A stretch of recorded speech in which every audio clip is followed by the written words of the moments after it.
हरिओम। जय श्री कृष्ण। राधे राधे। सभी भक्तों को कार्तिक मास के महात्म्य का चौथा अध्याय आपके समक्ष रखती हूँ। नारद जी बोले, हे राजन, देवताओं की प्रार्थना पर भगवान विष्णु ने मत्स्य अवतार धारण किया। वे विंध्याचल पर्वत पर निवास करने वाले ऋषि कश्यप की अंजलि से प्रकट हुए। छोटी सी मछली पर दया करके महर्षि ने उसे अपनी अंजलि में रख लिया, मगर भगवान ने जब सनई सनई अपना स्वरूप बढ़ाया तो ऋषि ने उस मछली को कुएं में डाला। कुएं में ना समा सकने के कारण तालाब में डाला, और जब वह तालाब में भी ना समा सकी तो उसे अंत में ले जाकर सागर में डाल दिया। तब वहां भगवान ने विराट रूप धारण कर शंखासुर दैत्य को अपने हाथों से दबाकर मार डाला, और उसको हाथों में दबाते हुए ही वे जल से निकलकर बद्री वन में पहुंचे। भगवान को बद्री वन में आया देख वहाँ ऋषि मुनि सभी दर्शनों के हेतु एकत्रित हुए। तब भगवान ने कहा, हे ऋषि सुनो, शंखासुर दैत्य से भयभीत होकर बीज मंत्र सहित वेद जल में छुपे हुए हैं, अतः अब उनको तुम लोग जल से बाहर निकालो। मैं तब देवताओं सहित वहीं प्रयाग में निवास करूंगा। हे राजन, तपस्वी ऋषियों ने भगवान का आदेश पाकर शीघ्र ही बीज मंत्र सहित वेदों का उद्धार कर दिया। उसे ऋषि ने जो भाग जल से बाहर निकाला वह वेद भागो उसी के नाम से विख्यात हुआ।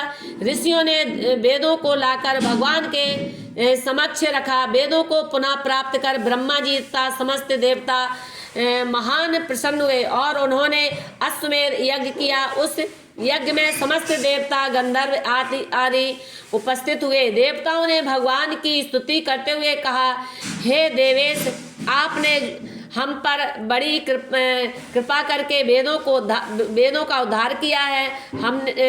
हमने नष्ट हुए वेदों को पुनः प्राप्त कर लिया है और पुनः यज्ञ फल प्राप्त किया है। आप हम पर प्रसन्न होकर हमें यह वर दें कि यह स्थान हमने जहाँ पर वेदों को पुनः पाया है और यह महीना है जिसमें वेदों का उद्धार हुआ है, महान पुण्यशाली हो। और इस स्थान पर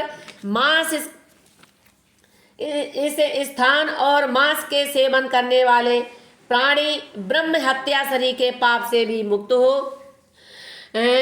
इन दोनों का फल अक्षय हो। देवताओं की कामना पूर्ण करने वाले भगवान विष्णु ने तब हंसकर कहा, हे देवो, जो तुम चाहते हो वही होगा। यह स्थान ब्रह्म क्षेत्र नाम से विख्यात होगा। जब सूर्यवंशी राजा भगीरथ गंगा जी को पृथ्वी पर लाएंगे तो इसी स्थान पर गंगा जी का सूर्यपुत्री यमुना से संगम होगा। यह स्थान तीर्थ राज के नाम से विख्यात होगा। इस स्थान पर किए हुए धर्म कर्म यज्ञ आदि अनंत पुण्य देने वाले होंगे। जन्म जन्मांतरों में किए हुए पाप भी इस स्थान के दर्शन मात्र से नष्ट हो जाएंगे। जो प्राणी इस स्थान पर शरीर को त्यागेंगे वे निश्चय ही मेरे को प्राप्त होंगे।